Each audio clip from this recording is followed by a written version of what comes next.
Aduh, gimana kondisi mereka ya? Pasti mereka sekarang sedang kelaparan. Lebih baik aku ke sana menemui mereka.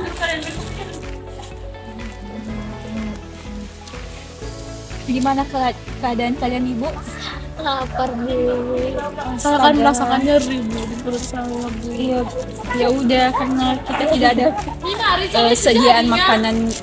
Ini saya bawa ransum. Ini sama Ibu, saya bawa ransum roti. Saya bawa ransum roti juga untuk Ibu. Terima kasih Bu Ya, Bidan. dimakan dulu ya, Bu. Iya Bu.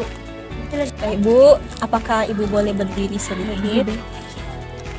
Saya akan mendengar DJJ Janin Ibu.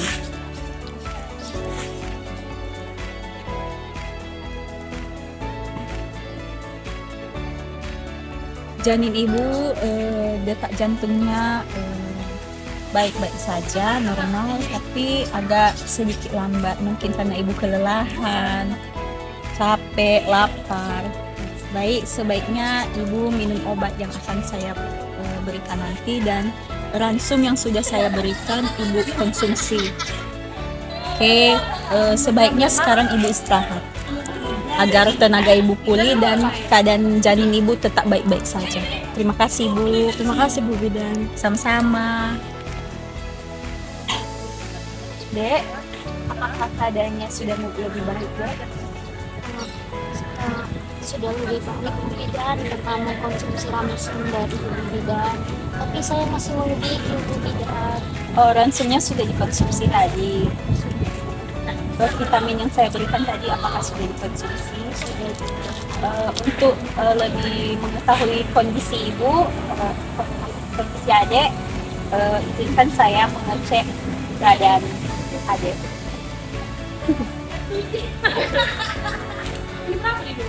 Baik, saya akan mengecek detak jantung Ibu Adek.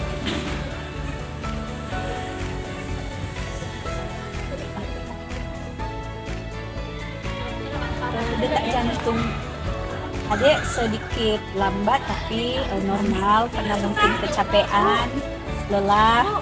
Nah, lebih alangkah baiknya nanti setelah cek kondisi Adek ini, Adek istirahat, minum air putih, dan tidak lupa ransum yang sudah saya berikan tadi untuk dikonsumsi, seperti susu dan makanan olahan yang sudah dibuat dalam ransum. Baik, terima kasih. Terima kasih banyak Bu Bidan. Sama-sama. Kamu sendiri. Baik Ibu, Adek, dan Ibu juga. Di sini saya hadir di tengah-tengah kita untuk memberikan penyuluhan betapa pentingnya ransum untuk ibu hamil, terutama pada situasi bencana. Ini bertujuan untuk mencukupkan kebutuhan zat gizi kepada ibu hamil maupun yang tidak hamil seperti wanita dan perempuan. Nah, di sini saya ingin memaparkan betapa pentingnya ransum. Pemenuhan kebutuhan seperti mencukupkan kebutuhan mikro dan makro seperti karbohidrat, lemak, protein, dan mikro seperti pemenuhan vitamin, mineral, kalsium dalam tubuh. Seperti saat ini kita sedang di tengah-tengah situasi bencana, jadi pentingnya menghadirkan ransum pada situasi tanggap darurat seperti ini. Jadi manfaat di sini yang ingin saya paparkan adalah ransum memang dibuat untuk keadaan darurat seperti ibu hamil. Kita tidak bisa mencari makanan yang cepat saji karena keadaan sudah banjir sekarang, pohon-pohon sudah tumbang dan ladang-ladang sudah hancur. Dengan penyediaan ransum ini kita dapat dengan mudah mencukupkan kebutuhan zat gizi untuk sementara waktu. Ada pertanyaan dari sosialisasi yang saya paparkan ini?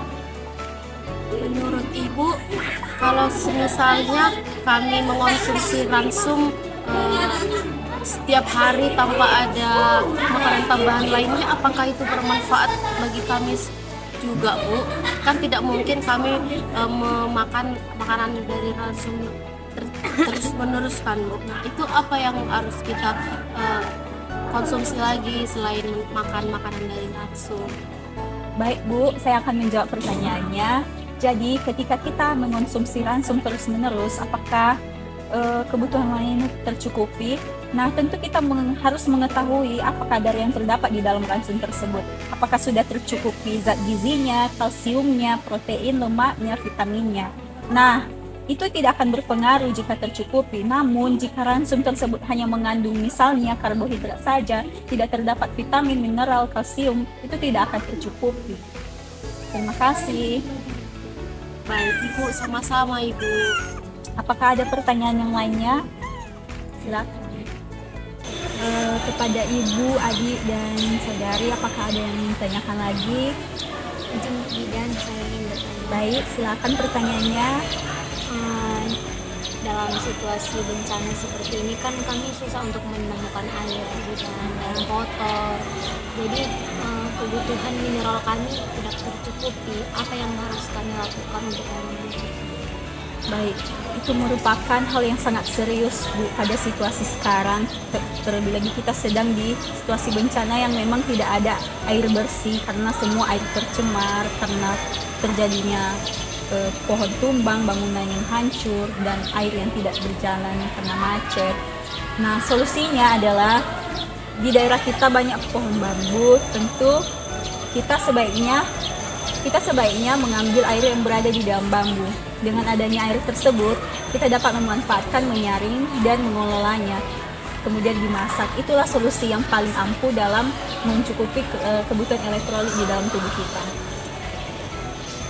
Contoh lain juga air tebu. Jika kita mempunyai air tebu untuk membuat misalnya teh manis dari air tersebut, tapi kita harus mengelolanya untuk mematikan bakteri dan mikroorganisme yang terdapat di dalam air tersebut.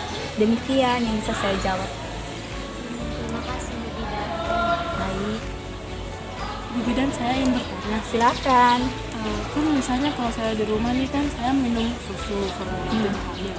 Sedangkan sekarang kan dalam kami lagi di posko kan Bu. Posko juga tidak menyediakan susu untuk ibu hamil.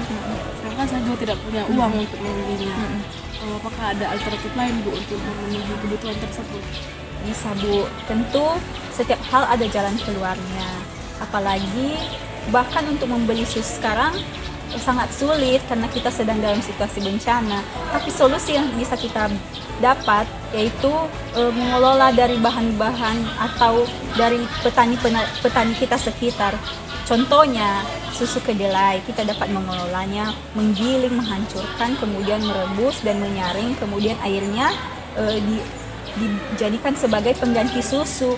Karena kadar susu kedelai dengan susu UHT, susu yang sudah dikelola itu dari ternak, itu sama kualitas zat gizinya yang terdapat dalam susu kedelai dan susu sapi. Sekian Bu. Terima kasih Bu Bidan. Sama-sama. Ibu Bidan, saya izin bertanya.